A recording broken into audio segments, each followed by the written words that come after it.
नमस्कार मित्रांनो, तुकोबा स्पीक्सच्या पहिल्या सेशनच्या तिसऱ्या एपिसोडमध्ये मी डॉक्टर दिनेश आपल्या सर्वांचं हार्दिक हार्दिक स्वागत करतो. सर्वात प्रथम आपल्या सर्वांचे खूप खूप आभार. माझ्या अपेक्षेपेक्षा कितीतरी मोठ्या प्रमाणामध्ये अधिक प्रमाणामध्ये आपण मला आणि माझ्या या पॉडकास्टला ऐकलेलं आहे, शेअर केलेलं आहे. आमच्या रिपोर्टिंग टीमनं मला सांगितलं की आतापर्यंतच्या आपल्या या तुकोबा स्पीक्सचे जवळपास 850 इम्प्रेशन झालेले आहेत. पॉडकास्ट मध्ये इम्प्रेशनचा अर्थ युट्यूब मध्ये व्ह्यूज याप्रमाणे. लवकरच आपण 1000 व्ह्यूजचा टप्पा गाठला. आपल्या सर्वांचे हार्दिक हार्दिक अभिनंदन आणि आभार, कारण हे पॉडकास्ट आपलेच आहे. बऱ्याच जणांनी खूप छान प्रतिक्रिया दिलेल्या आहेत. यापैकी आमचे एक श्रोते आहेत, त्यांनी सांगितले की सर, तुकोबा स्पीक्सचे एपिसोड्स थोडेसे मोठे होते. आपण याला काही कॉम्प्रेस करून छोटं करता आलं तर पहा.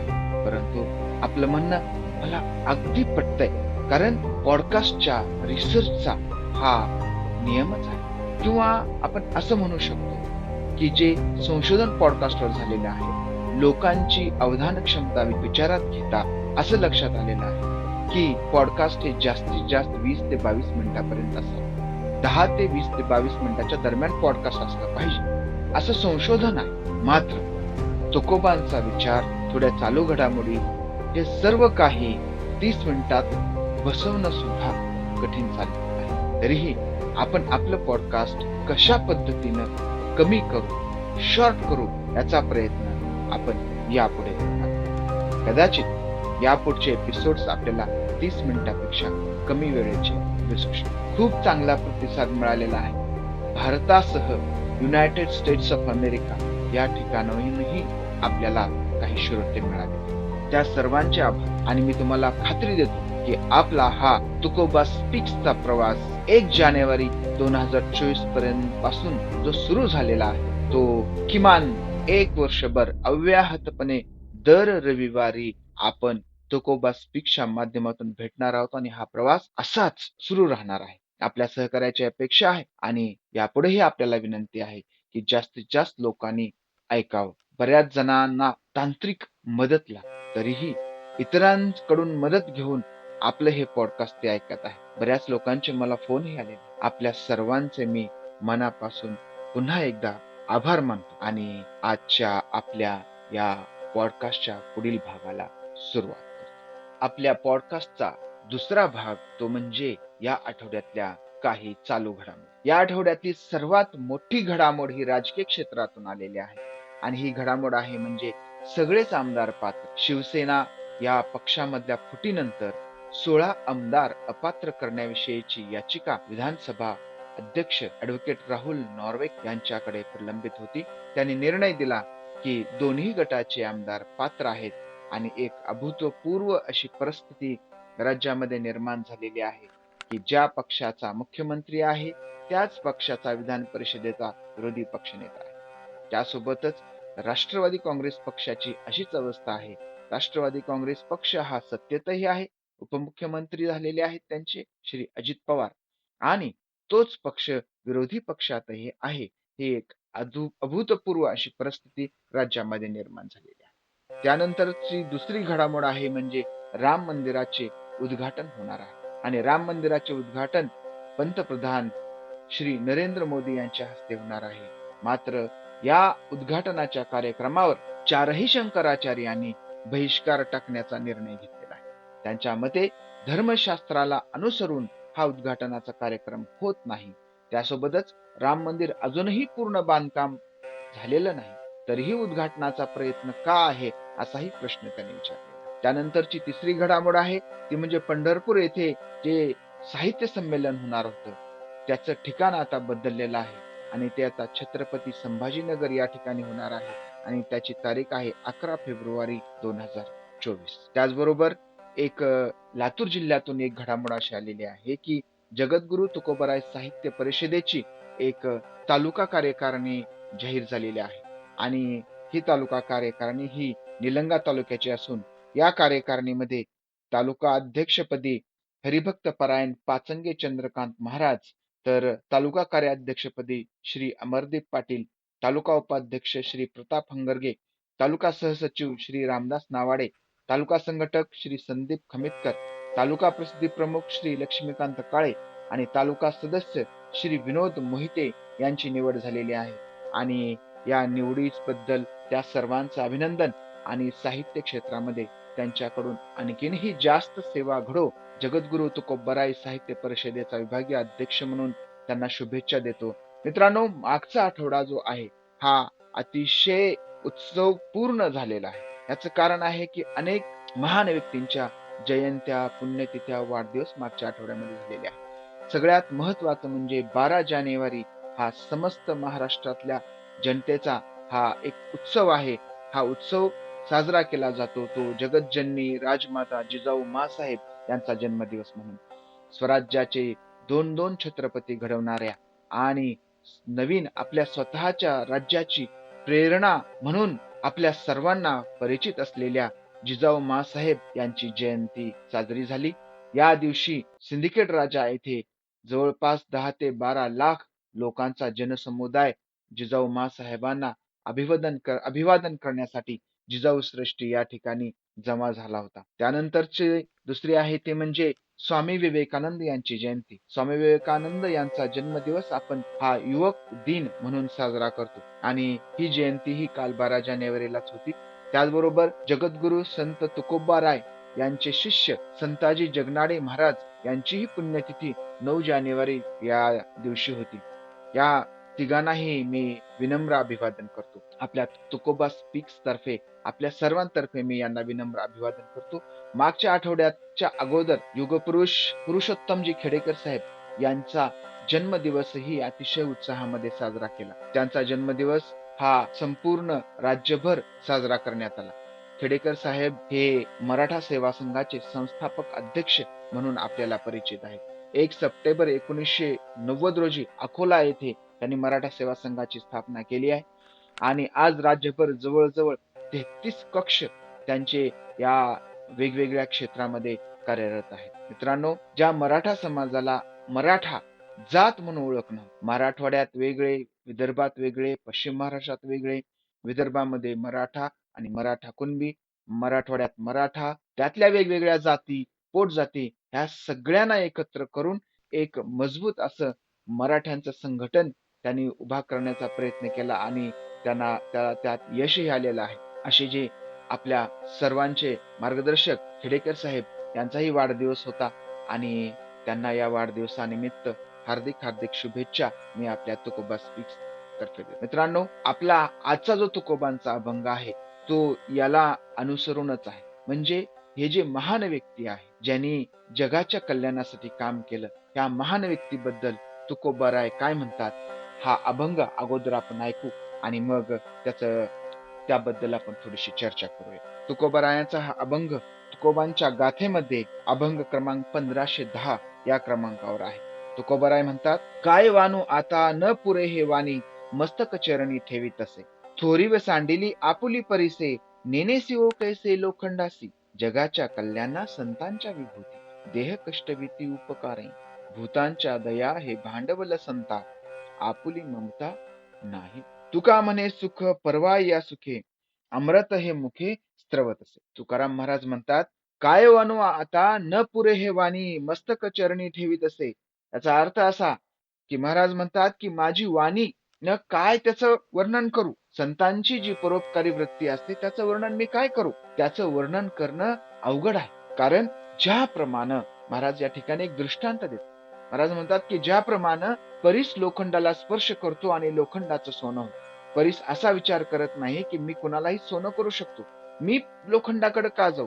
गरज कुणाला आहे. लोखंडाला सोनं आहे. प्रत्येक माणसाला आपली प्रगती करायची. जर लोखंडाला सोनं व्हायचं असेल तर लोखंडानं माझ्याकडे यावं. मी का त्यांच्याकडे जाऊ. मी का कमीपणा घेऊ. परंतु परीस असा विचार करत नाही. परीस कसा विचार करतो. परीस म्हणतो की लोखंडाला या गोष्टीचं ज्ञान नाही की आपण परीसाकडे गेल्याशिवाय आपला उद्धार होणार याची त्याला जाणीव नसल्यामुळं तो लोखंड बनून पडलेला. पण त्याचा जर उद्धार करायचा असेल तर आपण कमीपणा घेऊन त्याच्याकडे गेलं पाहिजे आणि मग परीस लोखंडाला स्पर्श करून त्याचं सोनं. जेव्हा लोखंडाचं सोनं होतं तेव्हा त्याच्या लक्षात परीसाचं महत्व येतं आणि आजपर्यंत आपण परीसाकडे का गेलो नाही याची खंतही त्याच्या मनामध्ये निर्माण होते. परंतु परीसाचं मोठेपण असं आहे की परीस स्वतः त्यांच्याकडे जातो, लोखंडाकडे जातो आणि त्याचं सोनं करतो. त्याचप्रमाणे जे संत असतात, जे साधू महात्मे असतात, जे जगाच्या कल्याणासाठी कष्ट करणारे व्यक्ती असतात, ते असा विचार करत नाहीत की की मी लोकांकडे त्यांचं कल्याण करण्यासाठी कशाला जाऊ. ज्यांना त्यांचं कल्याण करून घ्यायचं आहे त्यांनी माझ्याकडे यावं, मग मी त्यांचं कल्याण करीन. असा विचार न करता ते त्यांच्यापर्यंत जातात आणि त्यांचं कल्याण करण्याचा प्रयत्न करतात. प्रत्येक वेळी त्यांना यश येतं असंही नाही. म्हणूनच महाराज म्हणतात की आपला मोठेपणा सोडून आपला जो अहम आहे तो सोडून ते त्यांच्यापर्यंत जातात. दुसऱ्या वेळेत म्हणतात, थोरी व सांडिली आपुली परिसे निनिसू कसे लोखंडस. जगाच्या कल्याणा संतांच्या विभूती देह कष्टविती उपकारे. जगाच्या कल्याणासाठीच संतांचा जन्म झालेला आहे. त्यांचं जीवित कार्यच हे आहे की जगाचं कल्याण आपल्या हातून झालं पाहिजे आणि ते कल्याण करण्यासाठी ते प्रयत्न करतात, अपमानही सहन करतात. सुरुवातीला लोक त्यांचं ऐकत नाहीत, त्यांना नावं ठेवतात. भूतांची दया हे भांडवल संता, आपुली ममता नाही आणि सगळ्यांचं कल्याण करावं. भूत म्हणजे फक्त मनुष्यच नाही, ते सर्व प्राणी मात्र यांची दया त्यांच्या ठायी असते, त्यांच्या अंतकरणामध्ये असते आणि त्यामुळं त्यांना स्वतःच्या देहाची ममता नाही, स्वतःच्या शरीराचे कष्ट ते स्वतः सहन करतात आणि स्वतःच्या शरीराला कष्ट देतात आणि जगाच्या कल्याणासाठी काम करतात. हे करताना त्यांना विरोध सहन करावा लागतो. आपण पाहिले सर्व संत महात्म्यांना प्रचंड विरोध झालेला आहे. काही जणांना तर अगदी आपल्या प्राणार्पणही द्यावं लागलंय. आपण मागच्या पहिल्या पॉडकास्टमध्ये येशू ख्रिस्तांचं उदाहरण पाहिलेलं आहे. तर या संत तुकोबांचं आपण उदाहरण पाहूया. आयुष्यभर त्यांना जे काही कर्मकांडी व्यक्ती होते, मंबाजी होते, अशा व्यक्तींनी किती त्रास दिला आणि मग आज तुकोबांचं नाव आहे आणि तुकोबांचं नाव आहे, तुकोबारायांचं नाव आहे म्हणून त्रास देणाऱ्यांचं नाव सुद्धा आज निघतं. ते महाराज त्यांच्या स्वतःच्याच अभंगात सांगतात की हा त्रास हा संतांनी सहन करायला पाहिजे आणि आम्ही हा त्रास सहन करतो. आणि तुका म्हणे सुख परवाई या सुखे अमृत हे मुखे स्त्रवत असे. महाराज म्हणतात की हे जे आहे सुख, दुसऱ्याच्या सुखामध्ये हे संत हे स्वतः सुख म्हणतात. अशाच पद्धतीचं उदाहरण, अशाच पद्धतीच्या किंवा याच मतितार्थाचा अभंग, याच मतितार्थाचं लेखन संत कबीरांनीही केलेलं आहे. कबीर म्हणतात, बिरच कबहू नहीं फल भखे, नहीं नदी न सिंचे नीर, परमार्थ के कारणे साधून धरा शरीर. तुकोबा रायांप्रमाणेच संत कबीरही म्हणतात की बिरच म्हणजे वृक्ष, वृक्ष कबहू नाही फल भके, स्वतः झाड स्वतःच फळ कधीही खात नाही, तर ते फळ ते दुसऱ्यांना देत. ते फळ खाली पडत, ते खराब होत, ते वाया जात, परंतु वृक्ष स्वतः ते फळ खात नाही तर दुसऱ्यांना देत. त्याचप्रमाणे नदी नसण्याचे नीर, नदी स्वतः पाणी पित नाही, एक घोटही नदी पाणी पित नाही. हिमालयातून, डोंगरातून, जिथून कुठून तिचा उगम होतो, ती नदी पाणी सगळ्यांना देत उरलेलं पाणी समुद्राला नेऊन देते, परंतु स्वतः ते पाणी पित नाही. त्याचप्रमाणे परमारथ के कारणे साधून धरा शरीर. तर त्याचप्रमाणे साधूचं जे शरीर आहे, साधूचं जे जीवन आहे, हे परमार्थासाठी आहे, लोकांच्या कल्याणासाठी आहे आणि लोकांच्या कल्याणासाठीच त्यांनी स्वतःचं शरीर, स्वतःचं आयुष्य हे द्यायचं. महाराज अतिशय क्लासिकल ज्याला म्हणतात ते त्रिकालाबाधित सत्य त्यांनी त्यांच्या अभंगातून मांडलेलं आहे. महाराजांचे संत जे आहे, हे संत म्हटलं की आपल्या समोर जे आकृती तयार होते की भगवी वस्त्र, गळ्यात माळा, भस्म आणि मग देवाचं नाव सातत्याने घेत असलेले, परंतु त्यांच्या मनामध्ये काय आहे, त्यांची भावना कशी आहे याचा उलगडा न होऊ देणारे असे व्यक्ती. आणि त्यांना बघितले की लोक लगेच सगळेजण पाया पडतात, त्यांचं दर्शन घेतात.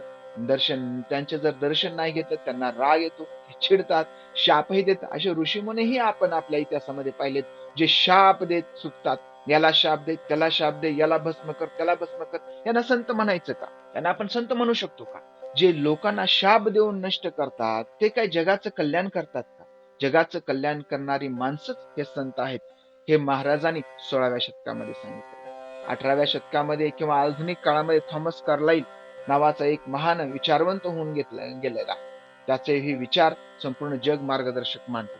त्याच्या हिरो अँड हिरो वर्शिप या पुस्तकामध्ये, जे की मुळामध्ये त्याचे 6 व्याख्यानं होते, ज्यामध्ये हिरो कोणाला म्हणावं याचं त्यांनी अतिशय सुंदर विवेचन केलेलं आहे. आता हिरो म्हणजे महान व्यक्ती. हिरो म्हणजे आपल्या समोर जो चित्रपटातला हिरो येतो तो हिरो नाही. हिरो म्हणजे महान व्यक्ती जो की जगाला आणि समाजाला मार्गदर्शन करतो. अशा हिरोच्या एक 6 क्वालिटीज त्यांनी सांगितलेल्या आहेत. त्यापैकी 2 क्वालिटीजचे किमान 2 क्वालिटी तसं तर सर्वच क्वालिटी महाराजांना लागू होतात. परंतु त्यांनी सांगितलेल्या जेवण आहेत हिरो ऑफ डिव्हिनिटी आणि हिरो ॲज अ पोएट या दोन्ही क्वालिटीमध्ये महाराज सकलपणे बसतात. आणि महाराजांनी सांगितलेला जो हिरो आहे म्हणजे महाराजांचा जो संत आहे, जो थॉमस कार्लाइलचा संत आहे, जो की जगाच्या कल्याणासाठी काम करतो आणि जगात पुढे होऊन काम करतो. थॉमस कार्लाइल थोडासा पुढे जाऊन सांगतो की हिरो तो आहे जो की जगाला मार्गदर्शन करतो. म्हणजे जग जिकडे वाहत जाते तिकडे वाहत जाणारा हिरो नसतो, जगाच्या मागे धावणारा हा हिरो नसतो, तर जगाला आपल्या दिशेने घेऊन जाणारा हा हिरो असतो. आणि हा हिरो असतो त्या हिरोला महाराज संत म्हणतात की जो जगाला मार्गदर्शन करतो. आणि जगाला मार्गदर्शन करणं, जगाला सर्व समाजाला आपल्या सोबत घेऊन नेणं सोपं काम नाही. आपला विचार आपल्या कुटुंबामध्ये हे सांगणं, कुटुंबामध्ये रुजवणं आणि कुटुंबाला आपल्या सोबत घेऊन जाणं हे सुद्धा खूप कठीण गोष्ट आहे. परंतु हिरो तो असतो जो की संपूर्ण समाजाला आपल्या सोबत घेऊन जातो. महाराज थॉमस कार्लाइलचा जो काही हिरो आहे त्या हिरोला संत म्हणतात. थॉमस कार्लाइलनं जे 18व्या शतकात सांगितलं, जे आधुनिक काळामध्ये सांगितलं तेच मार्गदर्शन, किंबहुना त्याहूनही सखोल मार्गदर्शन संतांच्या बाबतीत, हिरोंच्या बाबतीत, समाजाला मार्गदर्शन करणाऱ्या लोकांच्या बाबतीत महाराजांनी 16व्या शतकामध्ये सांगितलं होतं. यातूनच महाराजांची महानता लक्षात येते. जेव्हा मराठी साहित्य महाराष्ट्रामध्ये छापण्याची वेळ आली, पहिल्या पॉडकास्टमध्ये शिवश्री बालाजी जाधव यांनी सांगितलं की पहिल्यांदा काय छापलं गेलं महाराष्ट्रामध्ये, तर ती तुकोबांची गाथा छापली गेली. ही तुकोबांची गाथा छापली गेली कारण छापण्यायोग्य सर्वात लोकप्रिय आणि सर्व समाजाला मार्गदर्शक असं साहित्य हे फक्त तुकोबांच्या गाथेचं होतं. तुकोबांच्या गाथेचं एक इंग्रज अधिकारी यांनी इंग्रजीत भाषांतर केलं, संपूर्ण इंग्लंडमध्ये पोहोचवलं. त्याच्याबद्दल असं सांगतात की तो गाथेमध्ये एवढा बुडून गेला होता की तो स्वतःही अभंग लिहायला लागला. तर एवढं सामर्थ्य गाथेमध्ये आहे. आणि या गाथेची तुलना आपण कशासोबत करू शकतो, तर इंग्रजी साहित्यामध्ये, युरोपियन साहित्यामध्ये दांते याची जी की डिवाइन कॉमेडी आहे, ज्यानं पहिल्यांदा रोमन भाषेऐवजी त्याच्या स्वतःच्या स्थानिकांच्या व्हर्नाक्युलर लँग्वेज म्हणजे इटालियन लँग्वेज मध्ये लिहिलं आणि साहित्य क्षेत्रामध्ये एक नवीन अध्याय सुरू केला. ज्या दांतेला लोकांनी त्या ठिकाणच्या राज्यकर्त्यांनी त्याला बॅनिश केलं होतं म्हणजे हद्दपार केलं होतं, त्या दांतेला आज एक महान युगप्रवर्तक व्यक्ती म्हणून मानलं जातं. त्याच्या सोबत आपण तुकोबारायांची तुलना करू शकतो. तुकोबारायांची गाथा ही डिवाइन कॉमेडीला कुठेही कमी नाही. किंबहुना डिव्हायनिटी जी आहे, जी फक्त प्रेमाची डिव्हिनिटी जी आहे ती दांतेच्या डिव्हाइन कॉमेडीमध्ये आहे. मात्र तुकोबानी संपूर्ण मानवी जीवन हे कसं जगलं पाहिजे, मानवी जीवनाला कसं मार्गदर्शन होईल, हे सर्व तुकोबांनी त्यांच्या गाथेतून मागे आपल्याला मार्गदर्शन केलेलं आहे. महाराज त्यांच्या वेगवेगळ्या अभंगांमधून आपल्याला जो संदेश देतात, जगाच्या कल्याणा संतांच्या विभूती हा जो आपला अभंग आहे, या अभंगामध्ये महाराज तेच सांगतात की जगाचं कल्याण करणारी जी माणसं आहेत ही माणसं कसं काम करतात. महाराज पुढे म्हणतात, आणि आणखी एक अभंग महाराजांचा असाच आहे, तो म्हणजे अधिकार तैसा दावेला मार्ग चालता आहे मग कळो येते, जळू नये नाव पावलनी पार मागील आधार बहुतांचा, तुका म्हणे रोग वैद्याचे अंगी करी जगी उपकार. महाराज आणखी एक दृष्टांत या ठिकाणी देतात की प्रत्येकाची उपदेश करण्याची पद्धत ही वेगवेगळी असते. वैद्य हा उपकार करतो, त्याची म्हणजे आजार दुरुस्त करतो. त्याचप्रमाणे समाजात पसरलेले जे आजार आहेत हे आजार हे संत दूर करत असतात. आणि संतांच्या मार्गावरून जेव्हा प्रत्यक्ष चालतो तेव्हा त्याचं कल्याण यामध्ये निहित असतं. महाराजांच्या या पहिल्या अभंगाला सपोर्टिंग दुसरा अभंग आहे, त्यामध्ये म्हणतात की महाराज ज्याप्रमाणे वैद्य दुरुस्त करतो, आजार दुरुस्त करतो, त्याचप्रमाणे संत सुद्धा हे समाजातले आजार दुरुस्त करत असतात. म्हणून आपण काय केलं पाहिजे, संतांचे चरण धरले पाहिजेत. त्यासाठी संतांचे चरण, जे संत समाज सुधारणेसाठी काम करतात, समाजाला योग्य मार्गदर्शन करतात, त्यांचे चरण आपण धरले पाहिजेत. असं म्हटलं जातं, मस्तक ठेंगणा करी संतांच्या चरणा. म्हणजे आपलं मस्तक हे संतांच्या चरणाला ठेवलं पाहिजे. संत म्हणजे हे भोंदू बाबा, पैसे घेऊन लोकांना मार्गदर्शन करण्याचं नाटक करणारे हे भोंदू बाबा, या अशा संतांच्या चरणामध्ये मस्तक ठेवायचं नाही, तर खरोखर जगाच्या कल्याणासाठी जे काम करत आहेत त्या अशा संतांच्या चरणी आपण मस्तक ठेवलं पाहिजे. आणि आजचे आधुनिक संत म्हणजे हे तुकोबाराय आहेत, जगज्जनी राजमाता जिजाऊ माँसाहेब आहेत, स्वामी विवेकानंद आहेत, आणि आज हयात असलेले आणि आज आपल्याला मार्गदर्शन करणारे हे आजचे आधुनिक महान संत म्हणजे पुरुषोत्तमजी खेडेकर साहेब आहेत. अशा संतांच्या चरणी आपण मस्तक ठेवलं पाहिजे. त्यांच्या मार्गदर्शनानं आपण काम केलं पाहिजे. आज आणखीन एक लढा सुरू आहे, तो म्हणजे मनोज जरांगे पाटलांचा हा मराठा आरक्षणाचा लढा आहे. आणि त्या अनुषंगानं उद्या 20 तारखेला मराठा समाज हा 3.5 कोटी मनोज जरांगे पाटलांनी सांगितलेला हा आकडा आहे. या संख्येनं हा समाज हा मुंबईला निघालेला आहे आंदोलनासाठी.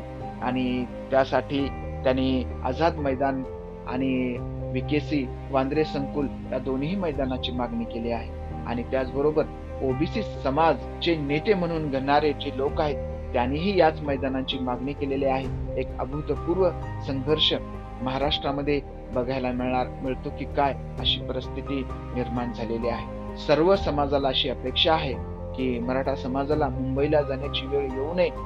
महाराष्ट्र शासनानं लवकरच याबाबत सकारात्मक निर्णय घ्यावा. दुर्दैवानं असं होताना दिसत नाही. अतिशय विदारक आणि भयानक परिस्थिती राज्यामध्ये निर्माण झालेली आहे. परंतु गावोगावी मराठा ओबीसी हा जो सर्व काही सद्भाव आहे, जो वर्षानुवर्ष चालत आलेला आहे, तो आजही कायम आहे. काही नेते, काही राज्यकर्ते स्वतःच्या फायद्यासाठी यामध्ये संघर्ष निर्माण करतात की काय, अशी परिस्थिती राज्यामध्ये निर्माण झालेली आहे. परंतु आपल्याला राजमाता जिजाऊंचा वारसा आहे, छत्रपती शिवाजी महाराजांचा वारसा आहे, महात्मा फुलेंचा वारसा आहे. या सर्वांच्या वारशाचा विचार करून हा समाज हा एक आहे, एक राहील, अशी संतांच्या चरणी मस्तक ठेवून अपेक्षा व्यक्त करतो. आणि आज इथं थांबतो. पुन्हा एकदा या सर्व महान विभूतींच्या चरणी मी नतमस्तक होतो. आपल्यालाही शुभेच्छा देतो. थांबतो. जय हिंद, जय महाराष्ट्र.